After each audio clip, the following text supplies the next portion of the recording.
네, 그 음향의 문제가 요즘에 계속 있었어서 이렇게 대체를 해서 진행을 하도록 하겠습니다.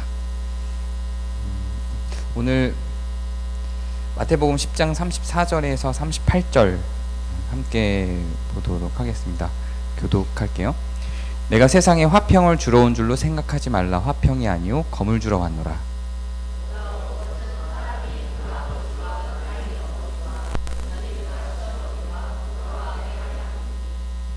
사람의 원수가 자기 집안 식구니라.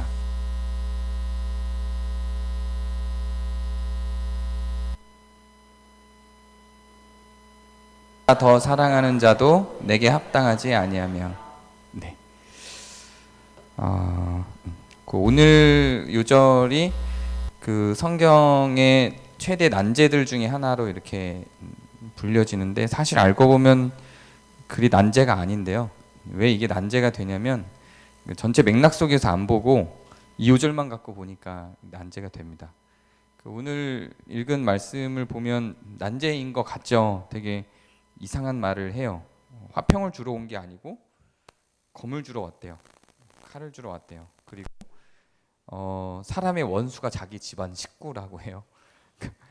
근데 이 말을 맥락과 구분 없이 그냥 듣자마자 위로가 되시는 분들도 있대요. 네. 그만큼 집안 식구하고 원수를 질 만큼 이제 감정적으로 힘드신 분들은 오히려 이게 위로가 될 것 같은데, 사실 그런 말은 아니에요.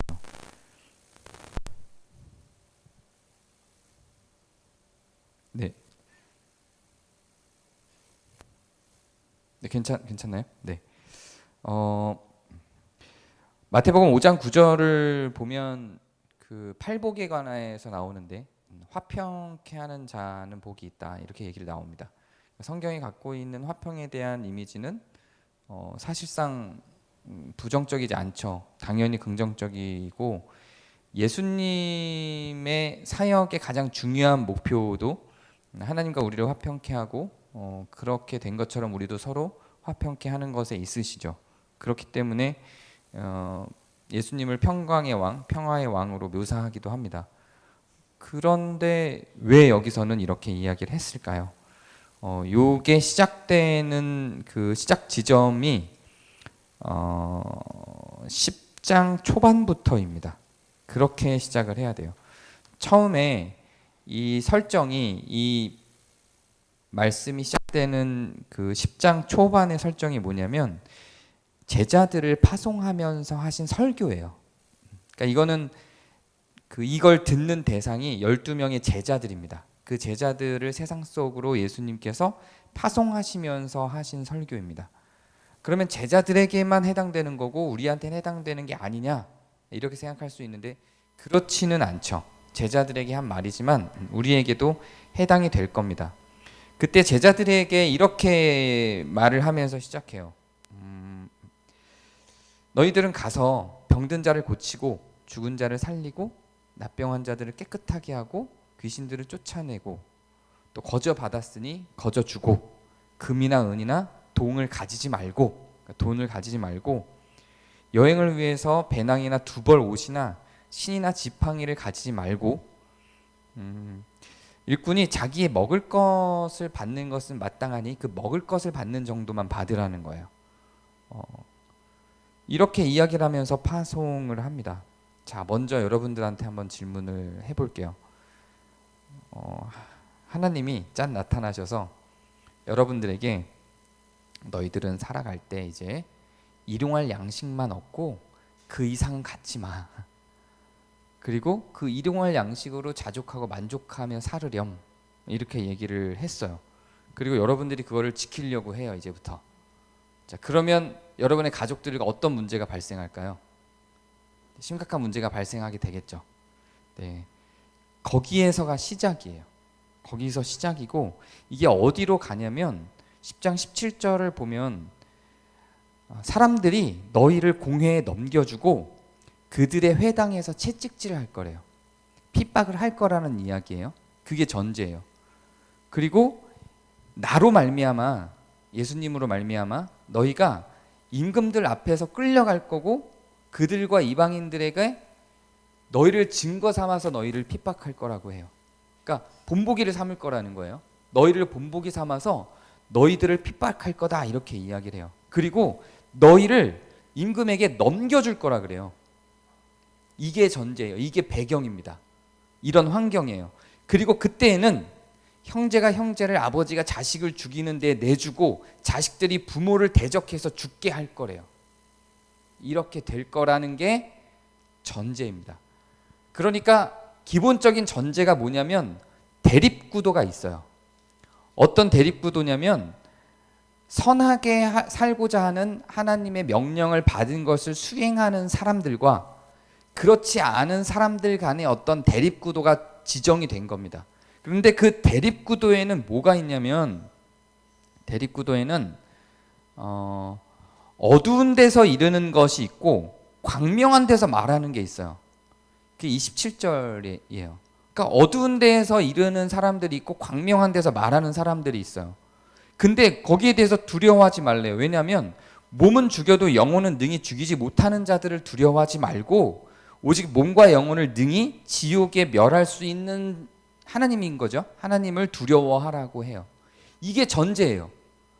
지금 우리가 읽은 이 말이 나오는 전제가 뭐냐면, 원수가 자기 집안의 식구가 되는 그 전제가 뭐냐면, 의롭게 행하는 것을 막고 대립하고 나는 광명한 데서 외치고 싶은데 어두운 데 것을 말하고, 나는 임금의 말을 듣지 않고 더 순전하고 의로운 걸 하고 싶은데 그런 나를 임금에게 내어주는 시대에 대한 이야기예요. 그런 상황에서 시작되는 겁니다. 그런 상황에서 32절 33절을 보면, 사람들 앞에서 나를 시인하면 나도 너희를 시인할 거고 사람들 앞에서 나를 부인하면 나도 너를 부인할 거야 라고 말하는 장면이 등장하는 겁니다. 그리고 오늘 우리가 읽은 이 말씀이 나오고 그 다음에는 어떻게 이야기를 하냐면, 그 다음에 이어지는 말은, 자, 여기서 사람들 앞에서 나를 시인하면 이라고 하는 내용과 같은 연결선으로 가서요, 나를 영접하는 자는 나도 너를 영접할 거고 나를 버리는 자는 나도 너를 버릴 거다라는 내용들을 이어갑니다. 그러면서 의인의 이름으로 의인을 영접하는 자는 의인의 상을 받을 것이다 라고 말하면서 의인과 악인의 대립구도를 계속 끌고 가는 거예요. 그리고 이렇게 42절에 정리를 하는데요,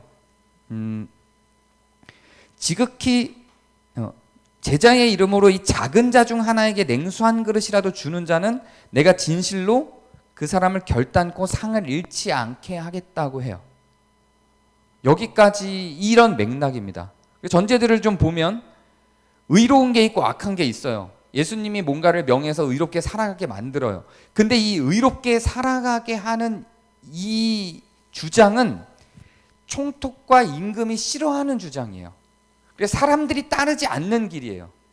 근데 나는 너희들에게 이걸 따르라고 명령을 한 거고, 그 명령을 지키는 과정에서 계속해서 분쟁과 갈등이 일어날 것을 이야기하고 있는 거예요. 이게 전제인 겁니다. 분명한 선과 악의 대립구도가 등장을 하고 나서 오늘 말씀이 가는 거고, 오늘 말씀 이후에도 그 분명한 대립구도를 계속 이어가면서 작은 자에게 베푼 것, 의인에 대한 포커스를 잃지 않고 계속해서 이야기를 합니다. 이제 다시 오늘의 말씀으로 가보도록 할게요. 주님은 화평의 주님인데, 화평케 하시는 분이신데 이런 말을 하는 겁니다. 세상에 화평을 주러 온 줄로 생각하지 말라. 화평이 아니라 검을 주러 왔다. 그래요. 이거를 앞뒤 맥락, 지금 제가 설명한 이 앞뒤 맥락 다 없애고 이것만 갖고 얘기하면 무슨 문제가 발생하냐면, 그냥 무작정 주님은 화평케 하는 주님이 아니라 검을 줘서 싸우게 하는 주님이기도 하고, 또 그 주님이 온 것은 아버지와 아들이, 딸과 어머니가, 며느리와 시어머니가 불화하게 하려는 데 있다라고 이야기를 하니까 이것만 딱 남는 거예요. 그러면서 자기 집안 식구가 원수가 된다라고 하니까 이것만 딱 남아서, 아, 내가 우리 집안 식구와 원수가 된 게 잘못되거나 틀린 게 아니라 성경 말씀이구나 이렇게 받아들이면 큰 문제가 생기는 거예요. 이 안엔 반드시 뭐가 있어야 돼요? 의와 악이 대립구도로 있는 전제예요.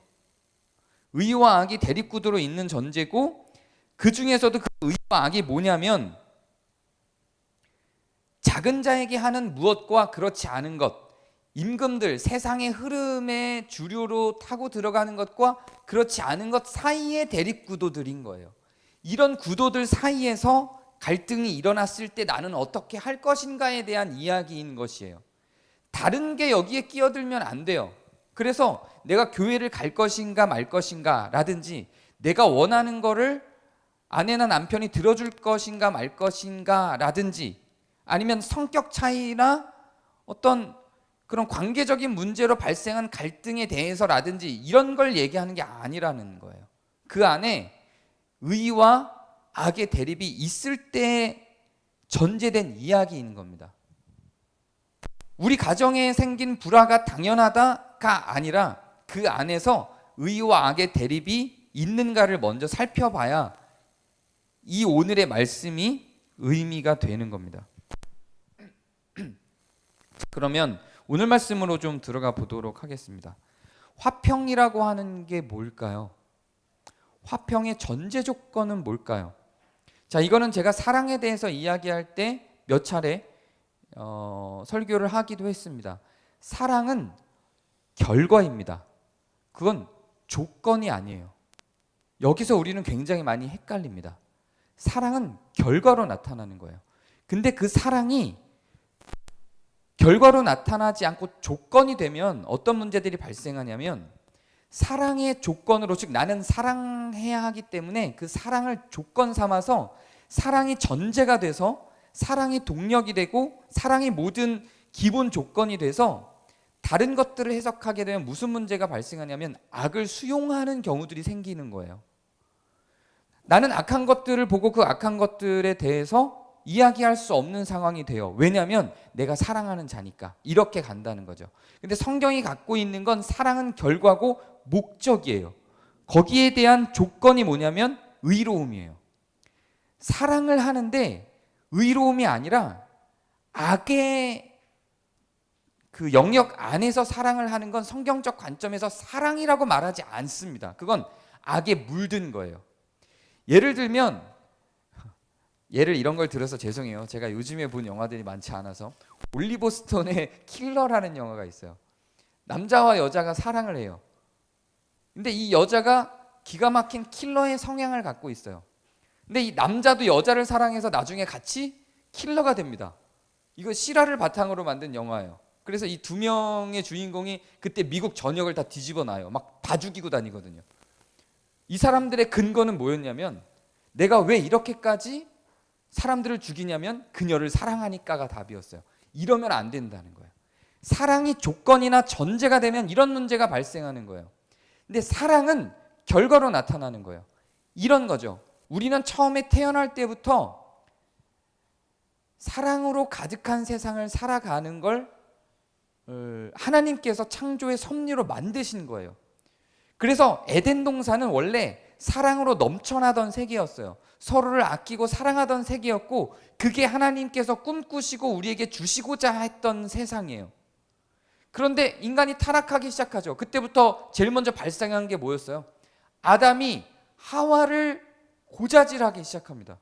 내 뼈 중에 뼈요 살 중에 살이라며 고백을 하고 하나님께 자기의 하와를 자기와 동일한 존재로 소개했던 아담이, 하나님이 네가 왜 내가 먹지 말란 과일을, 그 선악과를 먹었느냐라고 하니까 하와가 나한테 그걸 먹게 했어요라고 변명을 하죠. 내가 먹으려고 한 게 아니라 하와 때문이었어요라고 변명을 하죠.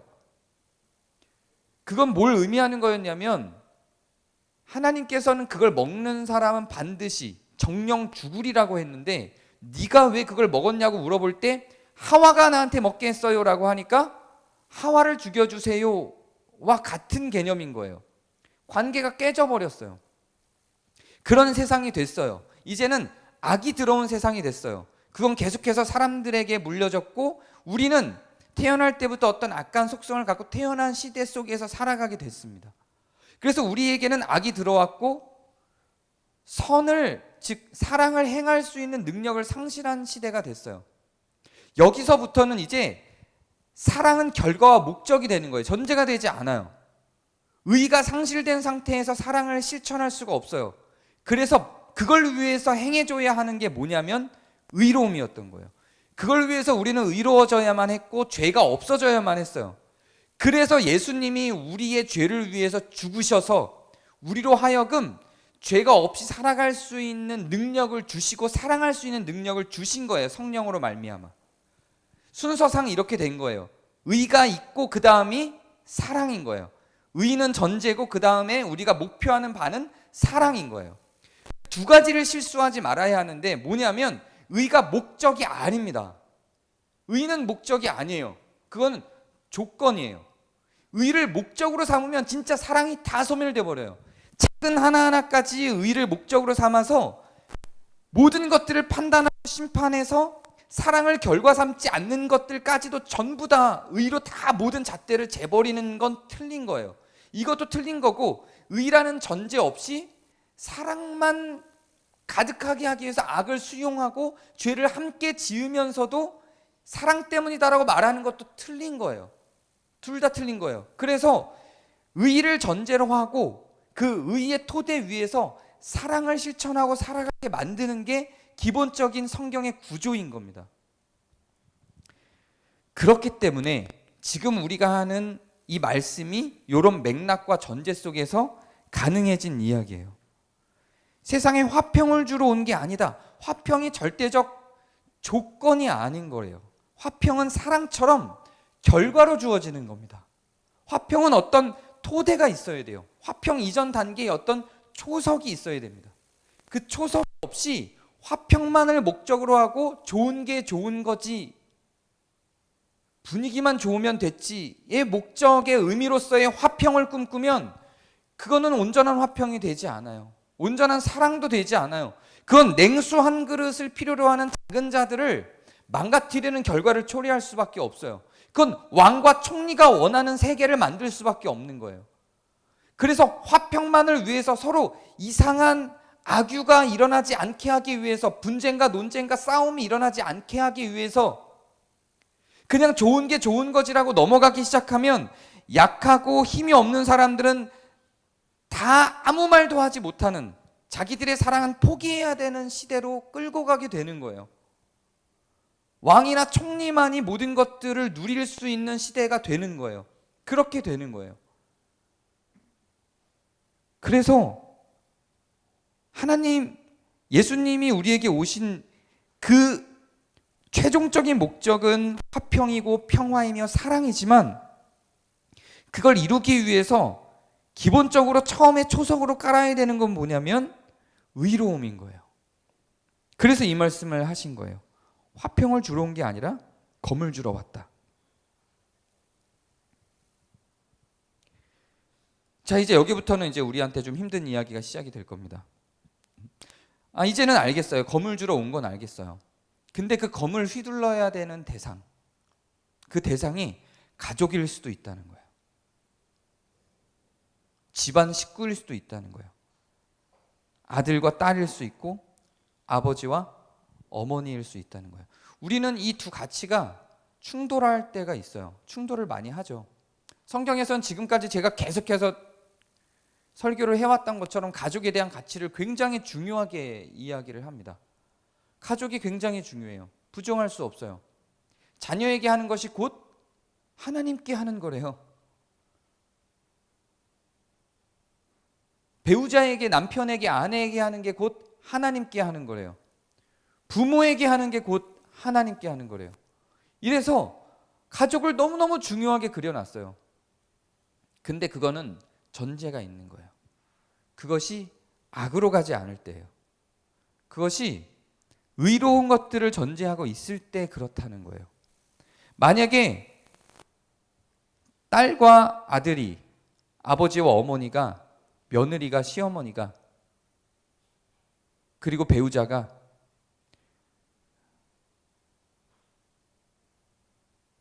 불의 안으로 나를 끌고 가고 분명히 잘못된 걸 알지만 임금과 총독이 하는 방향으로 나를 끌고 가고 의인을 영접하고자 하는 나의 행위들을 가로막을 때 그때는 원수가 될 수 있다고 이야기를 하는 겁니다.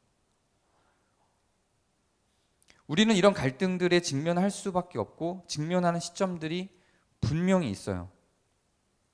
그래서 이런 상황 가운데에서 우리는 판단력을 상실하기도 하죠.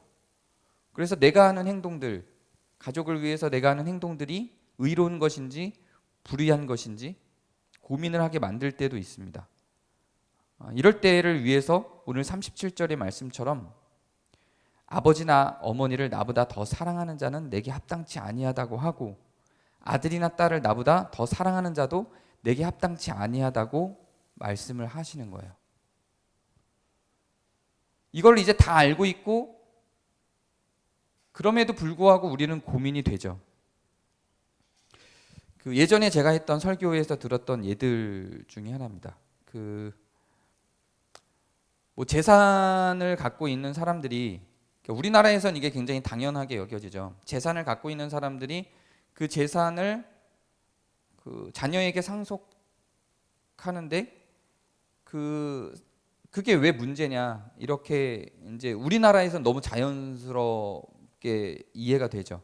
이를테면 대기업에서 갖고 있는 큰 자산 규모가 있어요. 그 대기업에서 갖고 있는 자기들의 재산을 이제 자녀들에게 상속하면 상속세, 양도세 이런 것들을 안 내고 주기 위해서 온갖 편법들을 쓰죠.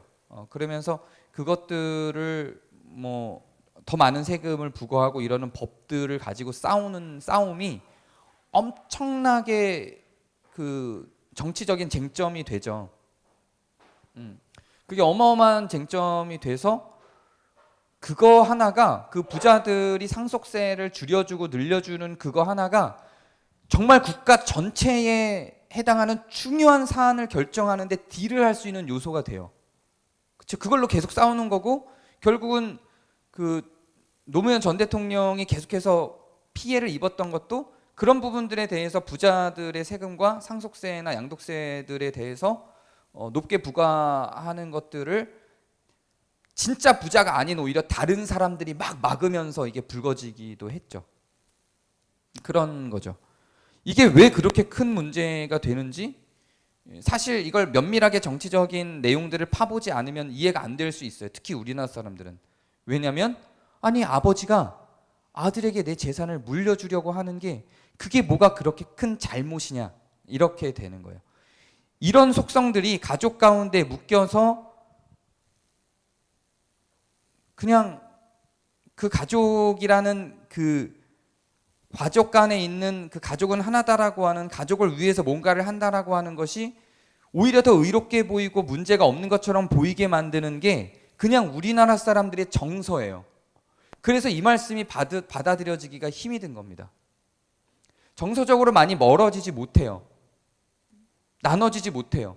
나하고 하나님과의 관계, 나하고 다른 사람들의 관계 이런 것들 속에 일단 제일 우선순위로 가족들이 다 들어와 있죠. 가족과의 순위가 1순위가 아니다라고 이야기하는 게 아니에요. 1순위인데 가족이 1순위인데 다른 관계나 다른 내용들은 별개라는 거예요.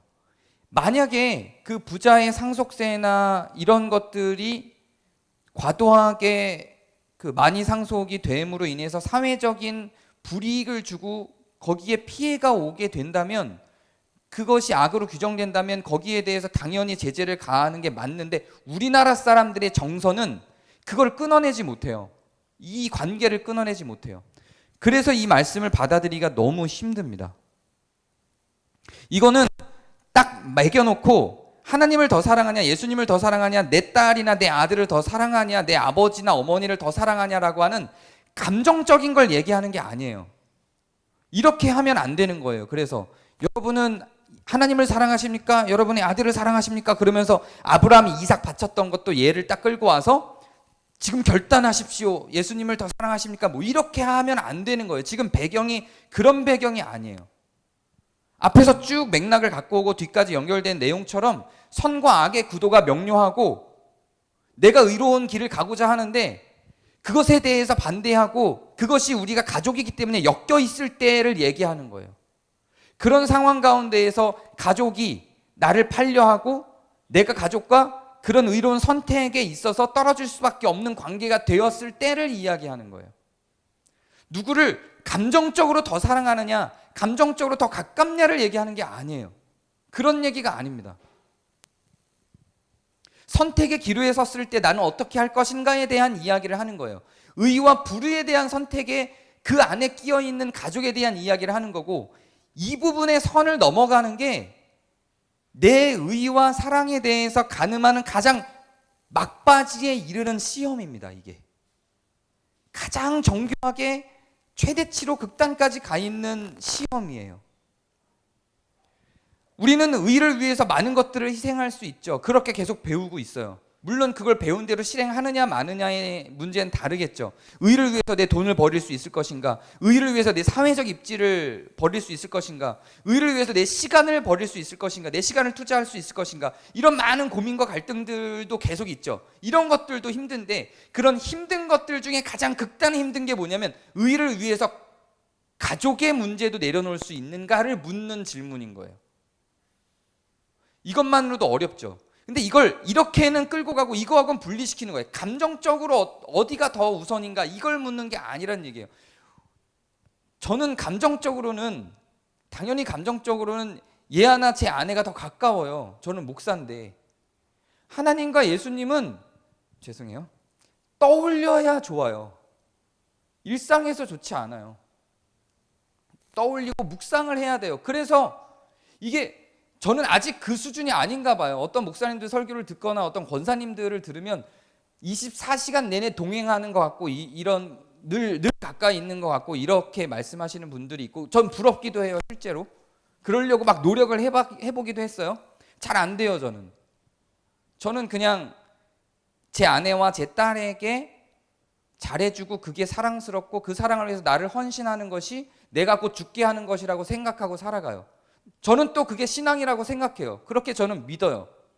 그렇다고 해서 감정적으로 주님을 늘 동행하는 그분들을 폄훼하는 게 아니에요. 그건 또 너무너무 좋은 거예요. 저는 그게 묵상하고 집중할 때 가능한 거예요. 감정적으로는. 아, 예수님이 나를 위해서 이렇게 돌아가셨지. 하나님이 이렇게 세상을 창조하시고 인간을 위해서 이렇게 설계하신 좋은 분이시지. 이런 거는 성경을 묵상하고 성경으로 들어가고 기도로 깊게 들어갔을 때 확인하는 거지, 일상 속에서는 저는 아내와 딸과 친구와 교우와 이런 가운데에서 사랑을 느끼고 살아가는 거예요. 저는 그리고 그게 주님에게 향한 거라고 생각해요. 그래서 저는 이런 건 너무 불편했어요. 감정적으로 묻는 거예요.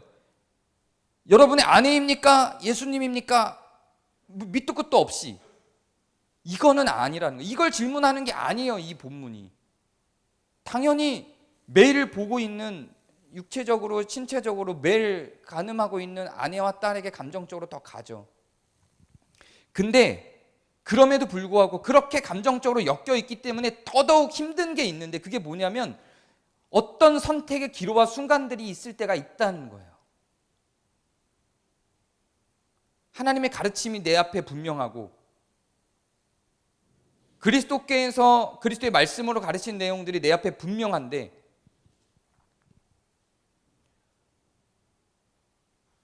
그 반대편에서 가족들이 엮여 있을 때가 있다는 거예요. 그런 상황에 대한 이야기예요. 그래서 내 가족이 그렇게 엮여 있지 않은 경우에는 사실 이 본문 말씀은 실효성이 없을 수 있어요. 아무 의미가 없을 수도 있어요. 이 본문 말씀 자체는. 원수가 자기 집안 식구라는 게 의미 없는 요절일 수도 있어요. 어떤 사람에게는. 왜냐하면 나는 이미, 내 가족은, 내 아내와 내 딸은 이미 같은 방향을 바라보고 같은 카테고리에서 주님과 동행하며 가고 있다면 이건 무의미한 말씀일 수 있어요. 그럴 수 있죠. 자, 그런데 여기서 전제한 것처럼 나는 하나님의 뜻대로 살려고 하는데 그 가족들은 임금 앞에 나를 끌고 가고 총독이 요구하는 대로 살게 만들 때, 그럴 때를 이야기하는 거예요. 하나님의 말씀, 하나님께서 우리를 보내신 목적, 어린 양을 우리에게 보낸 그 이유, 우리를 세상에 보낸 그 이유, 그걸 근거로 우리가 살아가려고 하는데 이방인의 길로 나를 끌고 가려고 할 때, 그럴 때 충돌을 갖고 이야기를 하는 거예요. 그것으로 인해서는 미움을 받을 것이나 끝까지 견디라고 이야기를 하는 겁니다. 그게 뭐 교회를 오는 걸 수도 있겠죠. 많은 경우는 이제 목사님들이 교회를 오는 걸로 이것들을 설명을 하죠. 전 그것도 포함될 수 있다고 생각해요. 교회를 오는 걸 수도 있겠죠. 그리고 성경이 가르친 대로 살아가는 걸 수도 있겠죠. 어떤 상황 가운데서 약자의 편에 서거나 내 돈과 시간이 뭔가 의로운 곳에 투자되는 상황일 수도 있겠죠. 혹은 악한 어떤 것에 가담해야 되는 상황에 직면했을 때일 수도 있겠죠. 그런 모든 상황 가운데에서 어머니나 아버지의 말과 행동들이, 또한 배우자나 아들이나 딸들을 위한 내 마음이 그 십자가를 지고 따르는 것들을 합당치 않게 만들 수 있다는 이야기예요. 그래서 오늘 우리가 읽은 이 말씀 뒤로 또 자기 십자가를 지고 나를 따르지 않는 자도 내게 합당치 아니하다라고 이야기를 하는 겁니다. 그리고 이렇게 얘기를 하죠. 너희를 영접하는 자는 나를 영접하는 것이다. 이렇게까지 이야기를 합니다.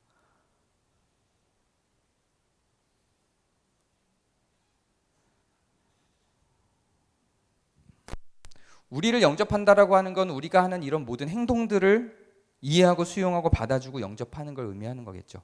식사 대접 같은 걸 이야기하는 게 아니라 이 앞에서 계속해서 이야기했던 냉수 한 그릇을 떠주고 임금과 총독이 가는 길과 반대길로 가고 의인의 길로 가고 이러한 모든 것들에 대해서 영접을 해주는 것들을 의미하는 겁니다. 예수님을 영접한다는 것도 마찬가지예요. 그냥 밥 한 끼를 먹거나 그 이름을 그냥 이해한다라는 의미가 아니라 이런 삶의 여정들을 다 같이 받아들인다는 걸 의미하는 겁니다. 긍정적으로 보자면 가족이라는 게 또 이런 것이기도 합니다. 가족이라고 하는 게 이거를 방해하고 대립구도로 두는 게 아니라, 그래서 이 의로운 길로 가지 못하는 게 아니라 가족이라고 하는 게 이 길로 같이 가도록 요구하는 것이라는 거예요. 다시 처음에 했던 질문으로 한번 돌아가도록 할게요. 이 질문은 지금 시대에 우리에게 한 질문이 아니죠, 물론. 그러나 맞을 수도 있어요. 처음에 제가 다시 이 제자들에게 뭐라고 얘기했다 그랬어요? 병든 자를 고치고 죽은 자를 살리고 납병 환자를 깨끗하게 하고 거저받았으니 거저주고 금이나 은이나 동을 가지지 말고 두벌 옷이나 지팡이를 가지지 말고 자기의 먹을 것으로 마땅하라는 거예요. 제자들에게 한 말이에요. 지금 우리는 모르죠. 이때 제자들에게 이렇게 말한 거기 때문에 또 우리에게는 어떤 걸 얘기할지 몰라요. 만약에 이때 제자들이 이렇게 하고 예수님 말씀 듣고 떠났다면 그 아버지나 어머니나 딸이나 아들이 뭐라 그랬겠어요? 그 상황인 거죠. 지금 이 상황과 우리 상황은 또 다르죠. 왕이나 총독이 아니라 대통령과 총리가 있는 시대고, 이때의 가족 구조가 아닌 핵가족주의의 시대이고, 이때의 경제 구조가 또 아니고, 이러다 보니 모르죠. 지금 우리한테는 어떤 명령으로 하시는지 모르죠. 이때는 이 12 제자가 타겟이었던 거니까 이거를 문자로 받아들일 수는 없을 거예요. 그러나 분명히 우리 마음 가운데 치고 있는 지금 현대 시대에도 계속해서 필요로 하는 우리에게 주어지는 말씀들이 있을 겁니다. 그 얘기를 하는 거예요. 여기까지가 이제 제 설교 준비인데 이제 마지막 시간이 많이 지나서 하나만 언급하고 정리를 하면, 요즘에 청소년들의 질문으로 청소년들 설교를 만들어서 청소년의 한 질문을 답변해 주는 방식으로 그렇게 청소년 예배를 진행하고 있고 되게 좋아요. 좋은 질문들이 굉장히 많이 나옵니다. 그리고 요걸로 제가 일상 예배도 만들어 가고 있어요, 이제.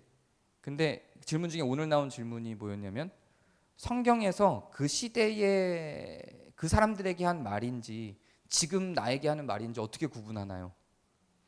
가 질문이었어요. 어떻게 구분하죠? 지금도 우리도 지금 요 본문 자체도 지금 그런 고민이 되는 질문이잖아요. 질문이 들어가야 되는 장면이잖아요.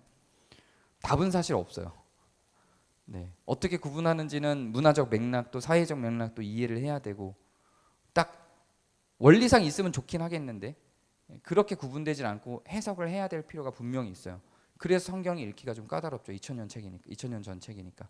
그래서 2000년 전 열두 지지한테 한 이 말이 지금 우리한테는 어떻게 해석되어야 할지는 제가 보통 설교를 할 땐 가능하면 해석을 해서 던져주는데 이거는 그대로 해석하지 않는 이유는 개인마다 다를 것이기 때문에 그래요.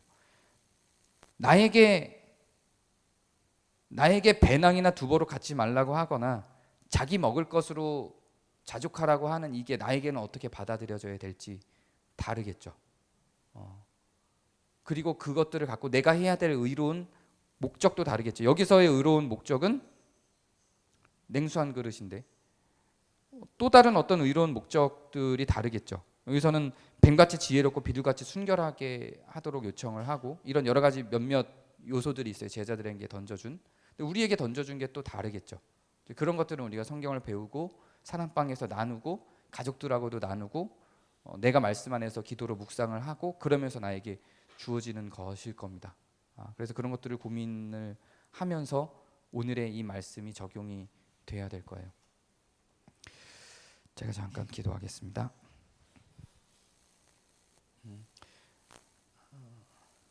하나님 사랑을 할 수 있도록 사랑을 위해서 또한 주님을 닮은 함께하고자 하는 속성으로 인해 우리는 가족을 잃었고 또 생체적으로 생리적으로 불가피하게 또 너무나도 당연히 또 우리에게는 어머니와 아버지가 있고 함께 거주하는 사람들이 있으며 가족으로 여겨지는 또한 사람들이 있습니다. 이렇게 맺어진 관계들 속에서 이들과 함께 주님 앞에 주님의 명령을 따라 주님의 말씀대로 걸어나갈 수 있게 되기를 간절히 소망합니다. 그러나 행여 이렇게 나에게 정으로 끈끈하게 묶여진 이 가족들이 주님 말씀대로 살아가는 그 삶을 방해하고 또한 임금과 총독이 원하는 대로 살기를 끌고 갈 때 나를 고발하고 나를 고소하여 힘들게 할 때 단호하게 우리가 의로움 안에서 주님의 주장을 잘 펼쳐낼 수 있도록 뱀같이 지혜롭고 비둘같이 순결할 수 있게 도와주시옵소서. 우리 구주 예수 그리스도의 이름으로 기도합니다.